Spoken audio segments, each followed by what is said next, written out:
Deckel hits the return right on the line. I call it out. Bet and Deckel protest. I get away with the hook of the century on match point.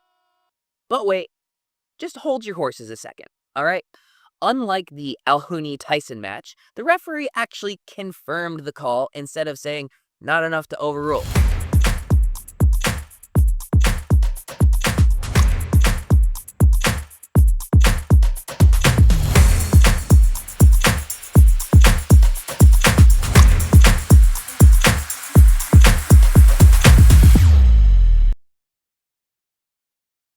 Good evening, YouTube!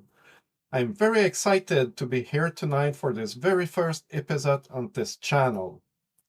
Here, we aim to apply real engineering processes and principles in actual projects. By doing that, we learn, we improve, and we refine the way we build things. Honestly, it's a little bit like learning to play pickleball.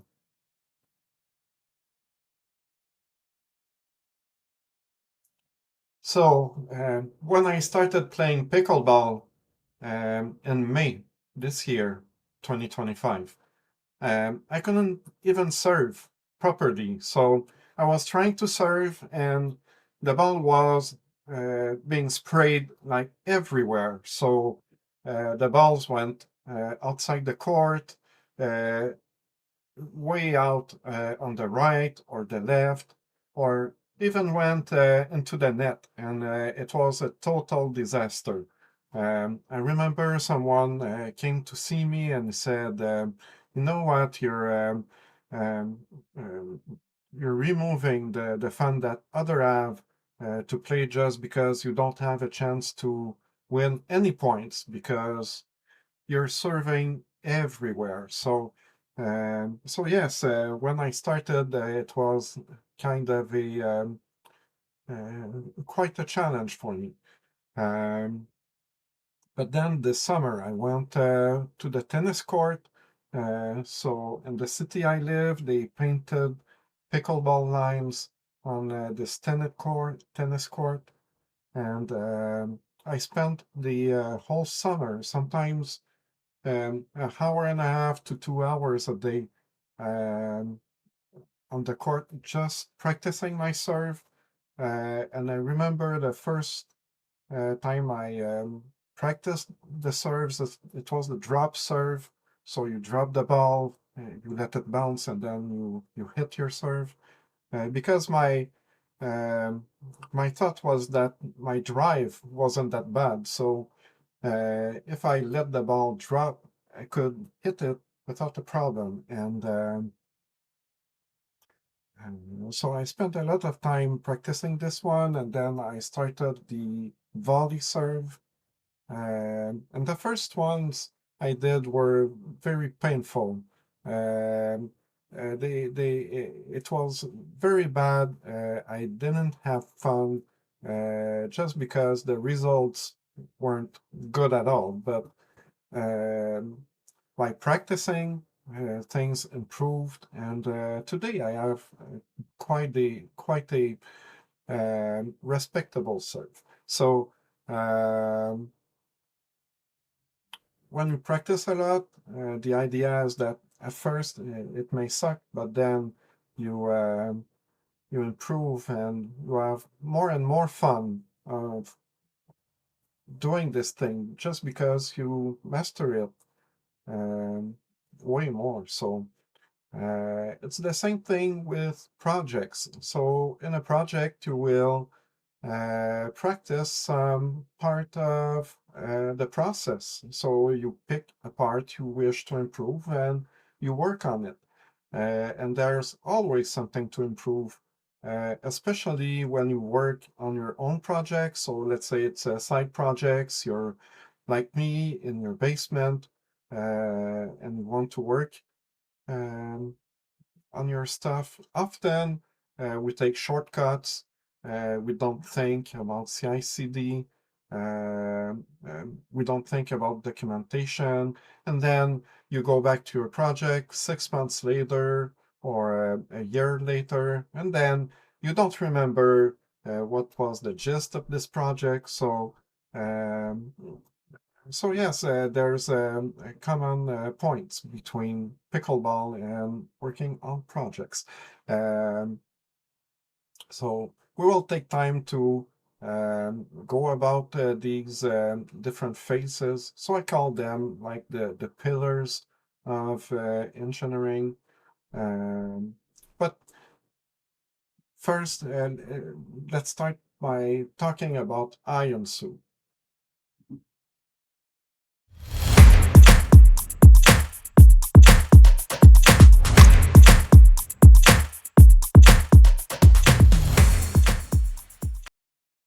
So I had this very important game where you build your score, your duper score. So I had this very important game, and I was playing a huge point. And there's a point where the line, the ball drops on or beside the line, so God knows where the ball lands. Um, but there's this call where no one agrees. Um, and I had this thought about how could we automate line calls, and how could we um, add transparency and trust in the process of calling line.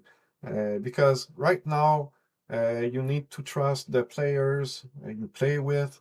Um, so the whole idea behind IonSoup is to find a way and build a system that could resolve this problem, which is um, to have trust in how the calls are made for the lines. So just for you to see how hard it is to call the ball on the line or out, here we have enhanced pickleball. So I'm sorry for him. I don't know its real name, but he has a great channel where he teaches pickleball and gives good insights. So here it describes how where the ball lands, which call you should make. So let's have a look.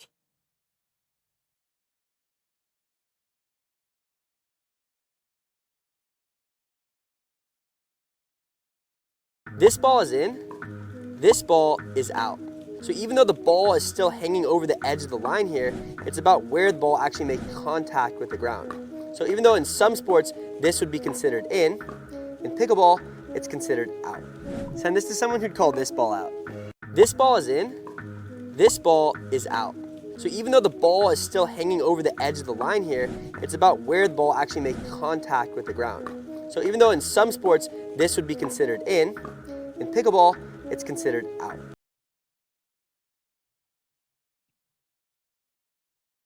So as we can see, the gap is very narrow between what is in and what is out. And the illusion is very compelling sometimes to believe one or the other. This situation has brought a lot of arguing. Especially one of the rules is that the ones who are in the right to make this call is the team on the receiving side. So those who receive this ball, um, and it's obvious they are closer to the ball, they are closer to the line. So in theory, it should be easier for them to make this call. But sometimes, um, I mean, you need to believe in fair game and trust the team that makes the call. Um, and as I said, often it brought some arguing. Um, so you come with this idea where you imagine a system that is fair, precise, transparent, that you can trust, with which you cannot argue, and that has been proven to be precise.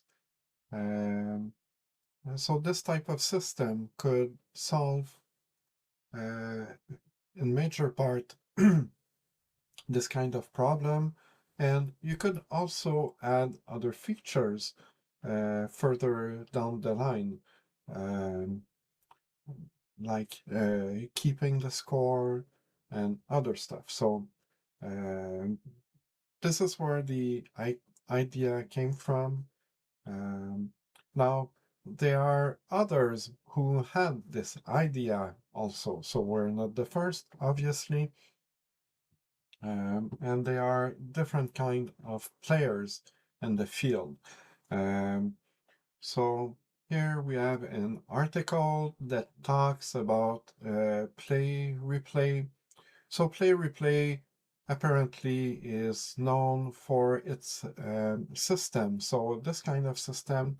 So let's start with the beginning. So there's already this type of system. So I think it's called Hawk Vision or something like that, and it's already in use with within the PPA. So when they um, uh, when they call um, when they call a shot and they want to review the shot, they have the system where they can replay um, the shot and see the ball. So they have cameras that can zoom in on the ball and the line. So these kinds of systems already exist. And now we see PlayReplay that wants to jump in within the field of pickleball. So they want to develop this kind of system.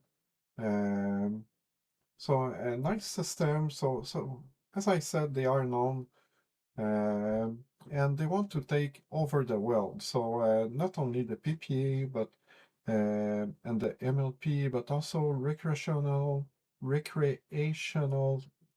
clubs. So that's a very interesting word, and public facilities. So they want to be kind of everywhere.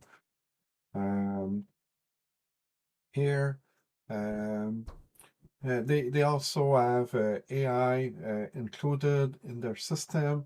So this is something I find interesting. So these 4 cameras that are mounted on the net post. So when I started thinking about the system, I was always wondering how many cameras you would need for the system to be trustworthy, and where you would place those cameras. So interestingly, for their system, they have them mounted on the net post. They also have speakers, optionally to give the points.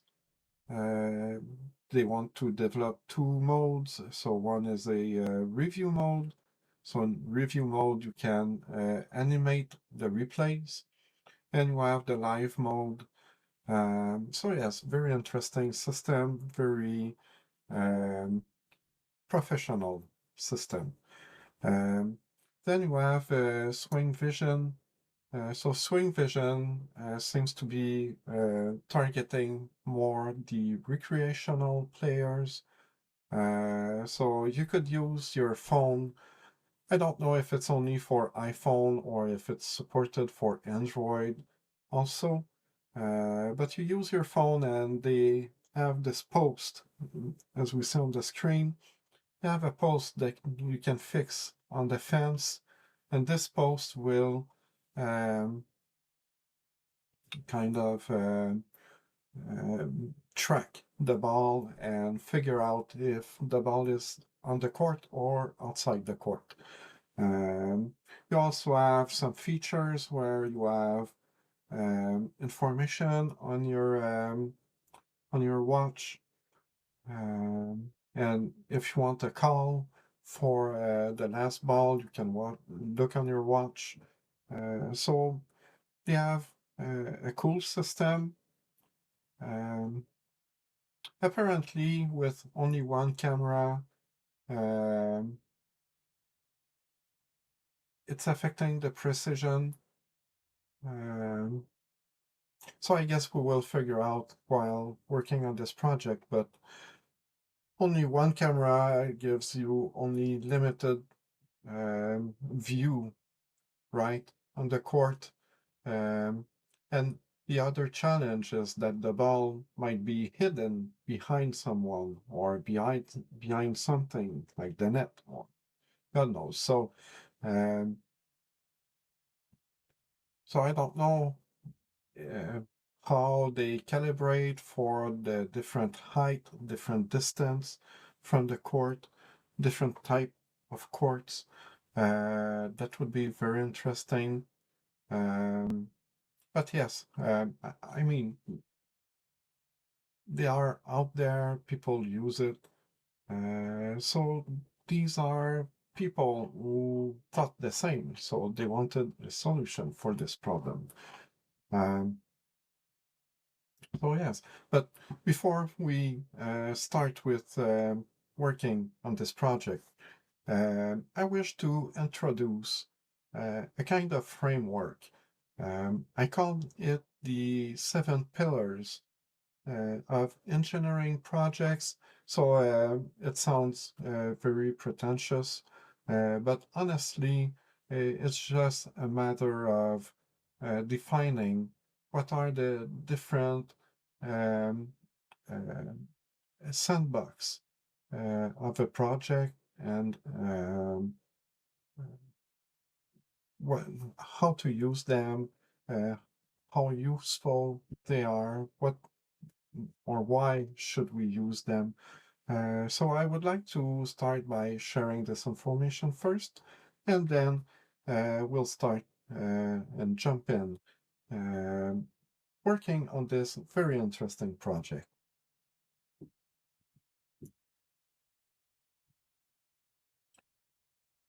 So the 7 pillars of engineering project, we have developed this PDF file that introduces you to this framework. So a very complete, a very nice PDF file where we describe each of these pillars. So define the problem, ideation, scoping, test plans, stories, development, and the documentation and delivery phase. We have real world stories, so different companies. So how can we relate the stories of these companies with these concepts? We have different templates and worksheets that we can use for your projects.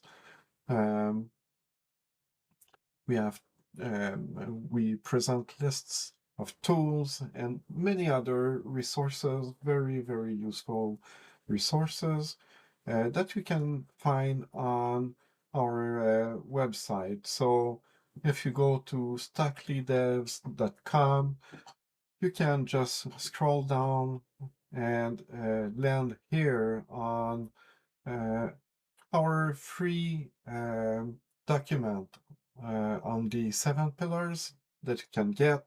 Just enter your email here and you'll join our newsletter, and at the same time you'll have access to this awesome PDF. So please join the community, and we'll start by exploring these concepts from the framework.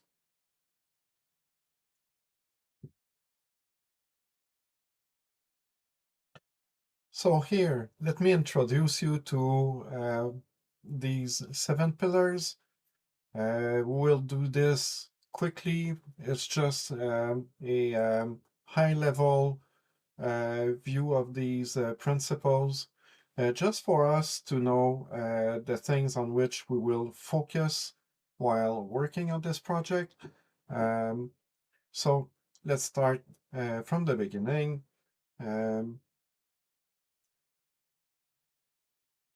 So the 7 pillars. So here they are. So define the problem, ideation. So this is more about brainstorming, scoping and requirements. So this is what should be included in the project and what should be excluded from the project. The test plan. So early on, we should start thinking about how we will test this thing. Stories. So this is more about task definition. So listing the different tasks that are required for this project. Then we have the development phase, and finally the documentation and delivery phase. Define the problem. So before starting to code anything, so let's say you have a problem, you find the solution that you'd like to implement, you should not already start coding the solution, but you should take time to go through these steps that we are about to go through, just because these steps will help you to better define the project. So already it will make it clearer for you what you need to develop. It will save you a lot of time because already you will start thinking about testing. So defining the problem is to think before starting coding. And defining the problem is to define what is the real problem. So sometimes what seems to be a problem is more like a side effect, um, and the real problem is hidden from us. So when we try to find a solution, we don't fix the problem. So that's important to make sure that we really understand the problem we need to resolve. Also, who is affected by this problem? So the solution you're about to deliver, who will use it, and who is it important for? So this will help you sometimes think more properly about the type of features where you should put your attention and where you should not spend that much time. Then what is the desired outcome? So what's the result? So already before we start anything, having a clear picture of the result is something that might help. We also need to list the constraints. So for all projects, the time might be limited. We might have a limited budget. So what are these constraints?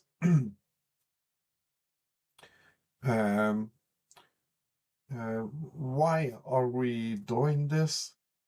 And in a very short text, a sentence or two, summarize the problem. So now it becomes concrete, something we can manipulate, and this will become the seed of this project. Then we have the ideation phase. So this is where we really brainstorm and try to think about all the kinds of ideas that we can find to solve this problem. We explore multiple solutions, but when I say multiple, it's like if you can think of at least 5 solutions for something, and more ideally, maybe 10. So they don't have to be all doable, reasonable, but always that could resolve this problem. So imagine that you have a magic wand and you could do anything you could or you want. How would you solve this problem? So this exercise of thinking of multiple ways to solve problems are really helping creativity a lot. And at the end of the day, none of these ideas will be the solution.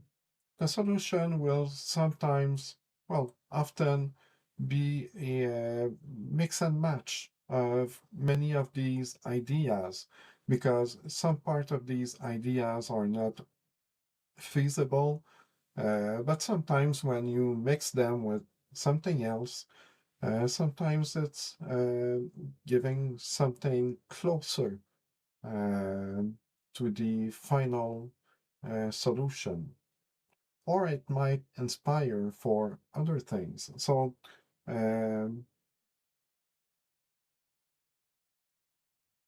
this is where we leverage analogies at number 4.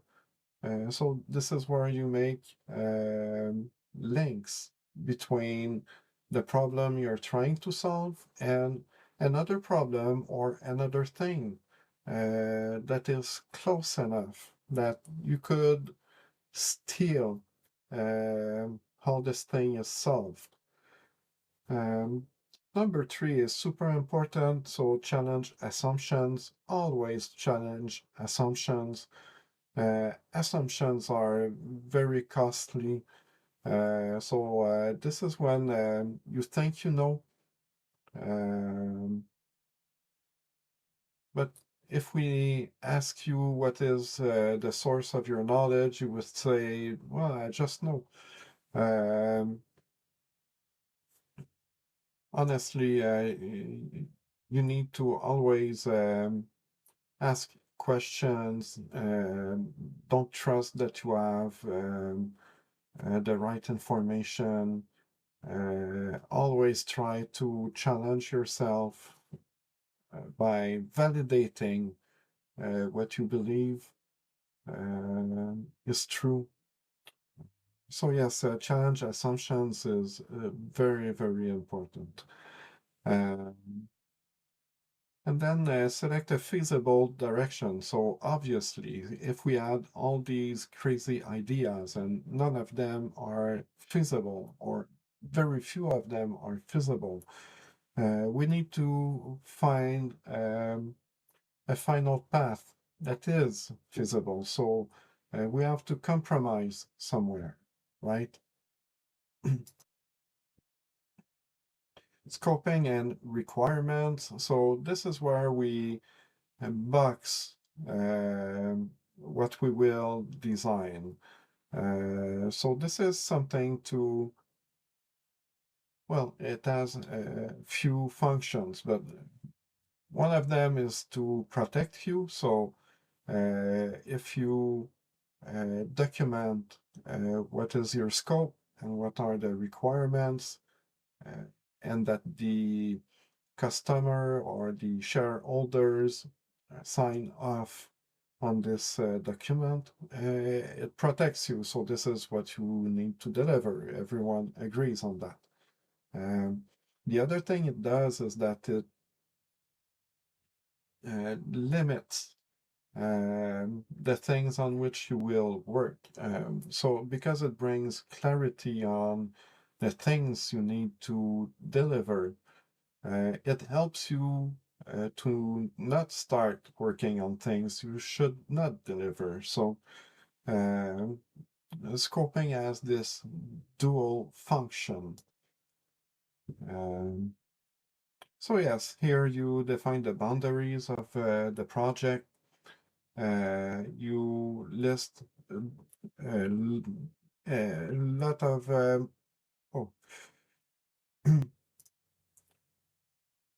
you list a lot of different kinds of requirements. So functional, technical, non-functional, all kinds,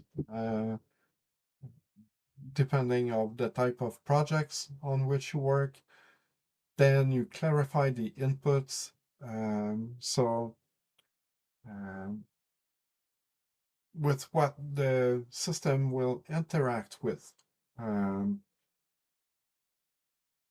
and what will the system provide as an output.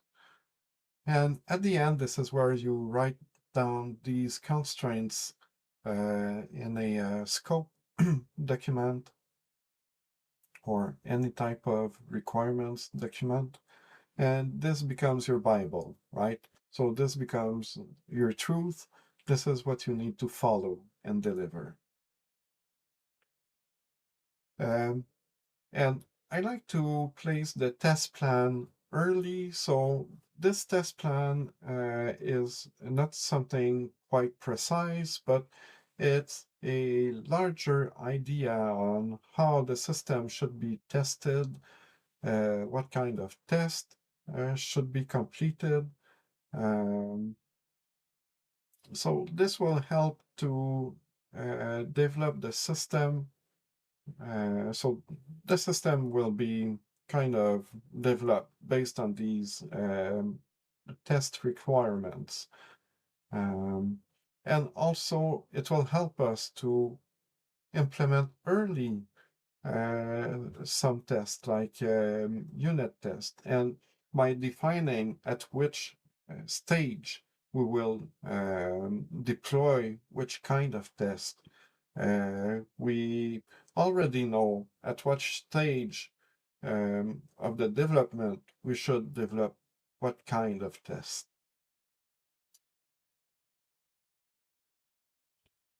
So yes, define what success looks like. So this is quite important to already know what's the positive outcome from this. So when you plan, well, you define what you want to test. Here is the high-level test cases, edge cases. So edge cases is quite interesting. So yes, if you can make your imagination work a little bit harder and try to find cases that you wouldn't think of. So if you place yourself in the shoes of the user and try to mess the system, what would you do? And by having this mental movie, you might come with other tests, sorry, that you would want to implement. So what are the tools you will use? So depending on the type of project you develop, you will use different tools. And here you define when you want to run which kind of test. Stories. So stories is your list of features that you want to develop. So this becomes your workload, right? So you have this backlog. Your backlog is the list of all these stories. And then for each stories, you assign a number for the effort you think it will take. So you have different kinds of units for this. It could be hours, days, whatever it is. And then you have your sprints. So this is when you use the agile workflow.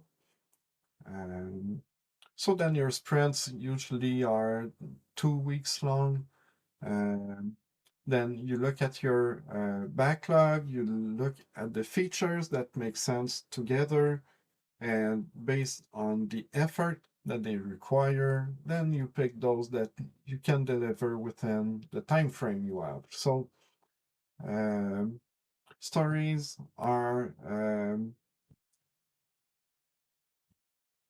like in number 2, so here we have the classic way of writing a story. So here, as a user, I want to do something that has this result. So I could say, as a user, I want to see the score so that we don't argue over whose turn it is, or something like that. Um,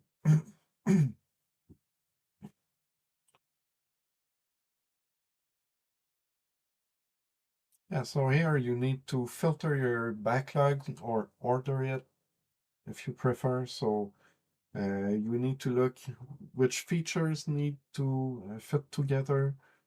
You estimate the effort, track the progress. Yeah, so track the progress. There are multiple tools for tracking this progress. We have some tools that are referred inside our PDF. So I invite you to look at the PDF for some ideas. I like Kanbans. So in a Kanban, you would have the first column, which would be the backlog, and then you would have something like in progress. So the second column would be in progress. The third column would be in testing, and the fourth column would be completed. And then you take your story and you drag it from one column to the other one. So this is a nice way to see your workflow and where things are and how many tasks you have at the same time. Here, the development phase. So, I mean, we are all used with this, so we know what to do for the development environment. I hope you are all using Git, so Git is very important. It's a lifesaver. So you have a working version, and then you don't commit, you don't create a copy of it, and then you start working a new feature on it, and then everything breaks, and now it's like you have broken an egg. It's very hard to put the egg back into the shell. So Git is very a lifesaver. Um, thanks to the creator of Git. So I think it's Linux or Linus. Um, yes, coding standards, we all have different standards as long as you follow one. So as long as it's readable, as it's consistent, so always the same kind of format, um, that's good enough. Yes, build the feature by feature. This is very important. Otherwise, you would have a lot of started feature, but none of them would be completed.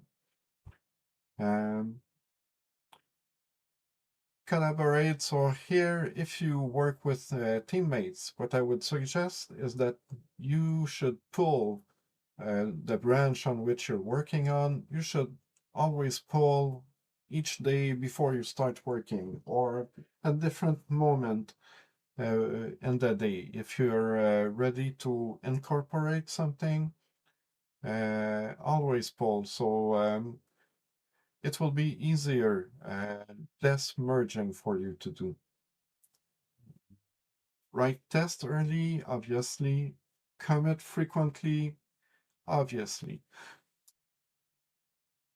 And finally, the documentation and delivery part. So documentation is quite important. We often skip it because we don't like it and we feel that we bring more value when we write code. But honestly, we bring a lot more value when we document the project on which we work, and I can tell by experience because I worked on some projects and the person that was working on this left, or in one case the guy died. So either they leave you documentation so that you can understand what they had in their mind when they built the system, or you don't have documentation. So yes, code in some part or in some ways is documentation, but the code itself doesn't tell you why you made the choice you made. So why you have this approach, why you use this technology. So this is one thing. And in other cases, so 10, 12 years ago, I worked on microcontrollers code, and because the memory of the microcontroller is so small that you need to make your code very, very small and efficient, often you will use single bits inside a byte. So a single bit will become a piece, a switch, a piece of information. And if those 8 bits aren't documented, then if someone doesn't know the code, jump in and look at this, he will have no clue of what it's doing, and it will become a lot of lost of time to understand what each bit are doing. So yes, documentation is really, really important. So yes, hey, I hope you enjoyed this episode. This is already all for today. Thank you for having been here. Please join for the next one. So in the next episode, we will start working on IonSoup. So IonSoup is this app where we will try our best to solve this problem and try to automate the line call for Pickleball. So hey, stay with us and come back for the next episode. Thank you for having been with us. Hey, thanks. Have a good night. The camera is like a football field away. Fortunately for me, somebody was recording from the side of the court and found an angle that shows the ball very clearly out.